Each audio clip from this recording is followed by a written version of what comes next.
Happy Tuesday, February 13th, the eve of Love Day, but every day is a love day. Time for an after-school story. I hope you enjoyed this beautiful sunshine.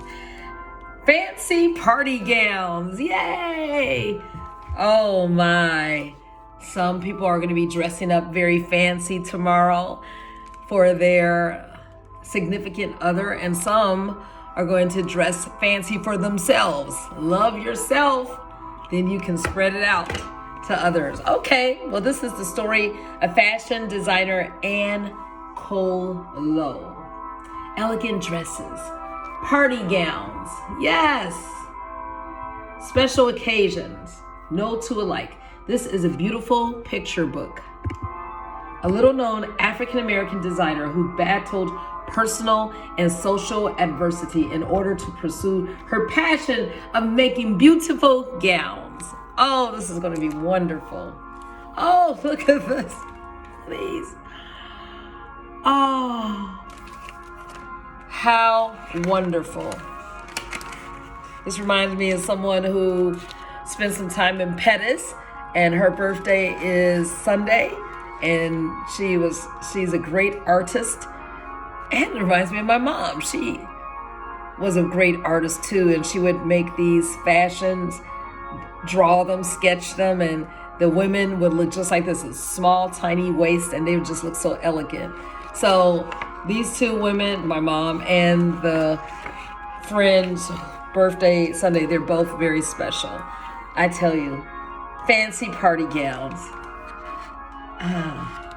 You don't have to wait till a wedding to dress up. Okay. When she was old enough to thread a needle, Lowe's mama and grandma taught her how to sew. What a lost art. Wisps of cloth would fall from their work tables like confetti, and Anne would scoop them up and turn them into flowers as bright as roses in the garden. Anne's family came from Alabama. So what did my grandmother? That's ironic. Her great-grandma had been a slave, so her family knew about working hard just to get by. Yeah, both my grandmothers worked hard. I think one was in a lamp factory, and the other one worked part-time as a domestic, but did so much more. And they were so good with their hands. My mom made so many dresses for my sisters and myself. And also knew that doing what you love could set your spirit soaring. It's the truth. So that's what she did, working near her mama in the family shop, making glorious dresses for women who went to fancy parties. You know, that's so funny. A student of mine asked today, why aren't you wearing your dresses? You know, she's not used to seeing me in pants. And I said, well, for February, Black History, I break out. This is Black Future. But she knows I love wearing fancy dresses every day. Yes, I will wear sequins, sparkly, suede, leather, embroidered, whatever. Something that you wear out to dinner, to an opera concert. I don't wait till the holidays. But when Anne was 16, death stole away her mama. There was no one to care for her anymore, and no one to make the dresses. Oh, that's devastating. The Alabama governor's wife was waiting for her gowns. Anne thought about what she could do, not what she couldn't change. Right? She couldn't bring her mama back. So she sat down and sewed the dresses herself. Then she stood up and ran the business. Isn't this wonderful? Ain't it that a good news? Oh, this is a very inspiring story. We can't change the people who have been subtracted from our life, but we pick up the baton and we run like never before. In 1916, Anne got a job sewing dresses for a woman in Florida. A year later, the woman sent her to design school in New York. Anne was a good student and a fast learner. But it was 1917, and Anne had to study in a separate classroom all alone. because she was African American and life wasn't fair. And it's still not fair in so many realms. But you do what you need to do. You be diligent. Vengeance is not ours. Look at this. That didn't stop Anne. She kept on making extravagant gowns, and year after year, more and more women wanted to wear them. Elegant dresses, party gowns. No to this looked like the pin cushion that my mom had in her bedroom. Exact colors, the exact type of pins. Wow, this is, woo! Come on now. I feel so happy when I am making clothes that I could just jump up and down with joy, she said. Finally, Anne saved enough money to open a salon of her own in Manhattan. She had big bills to pay, and sometimes not enough money to pay them. That didn't stop her. When Anne saw obstacles, she thought about what she could do, not what she couldn't change. Oh, this is wonderful. It's so inspiring. What makes you want to jump up and down with joy? Run and try to do that every day. One day, Anne got a special order. A lady in Washington, D.C. was marrying a senator. 7 years later, this man, John F. Kennedy, would become president of the United States. Anne bought 50 yards of the finest ivory silk taffeta and the trimmings to go with it. For months, she cut and sewed.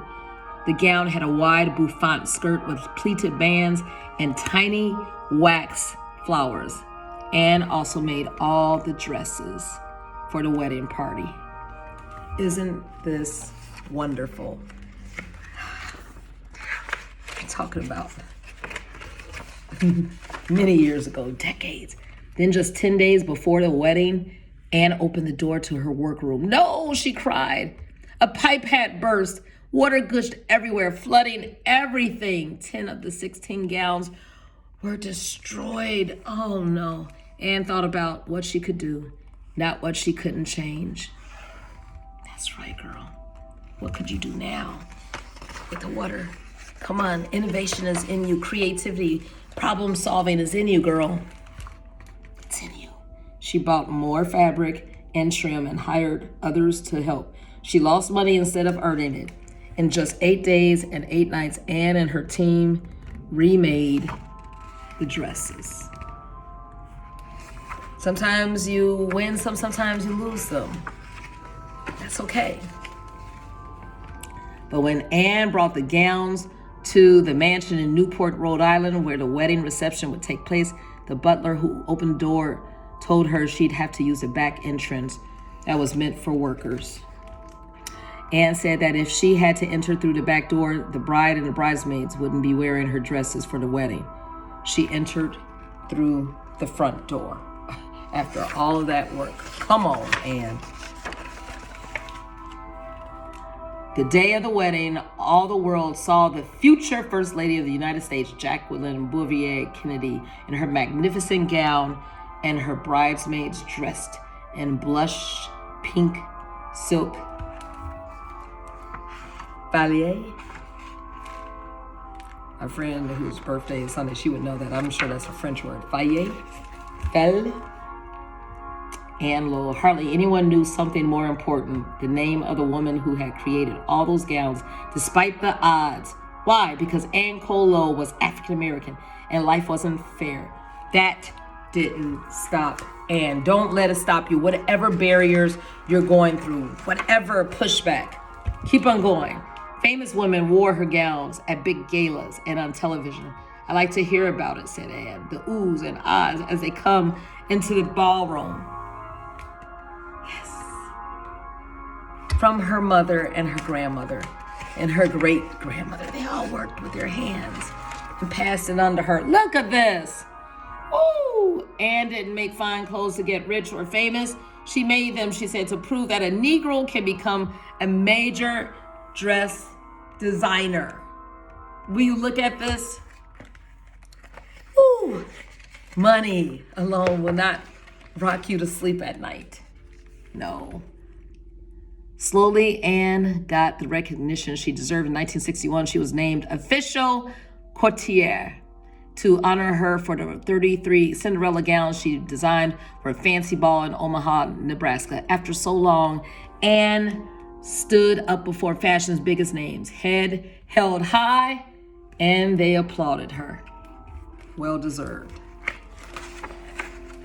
Oh, this is wonderful. Author's note, we have to read this. Anne Lowe, born in 1898, was the first African-American woman to become a designer of couture clothing. Between the 1920s and 1960s, her one-of-a-kind designs were worn by various society women such as the DuPonts, the Lodges, the Posts, and the Auchinclosses.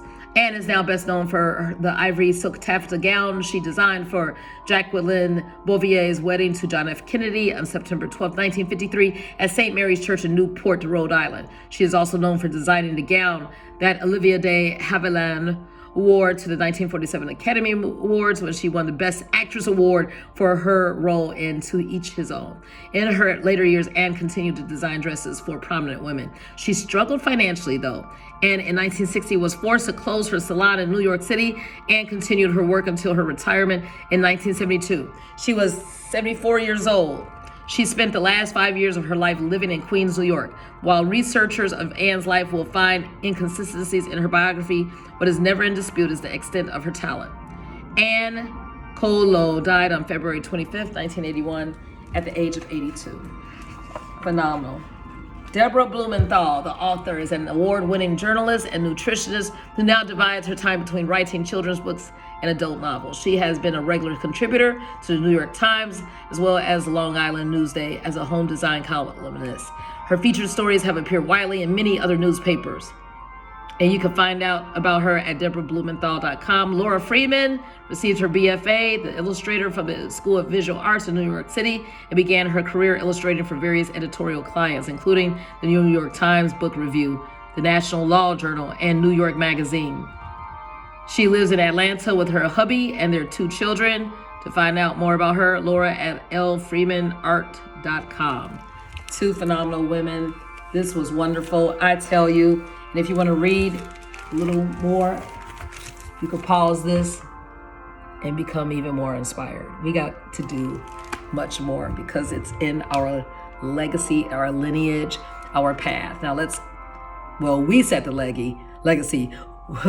We need to light a fire in our trajectory that's in front of us to inspire more to do great things. Thank you so much. Fancy party gowns. Every day is a day to celebrate.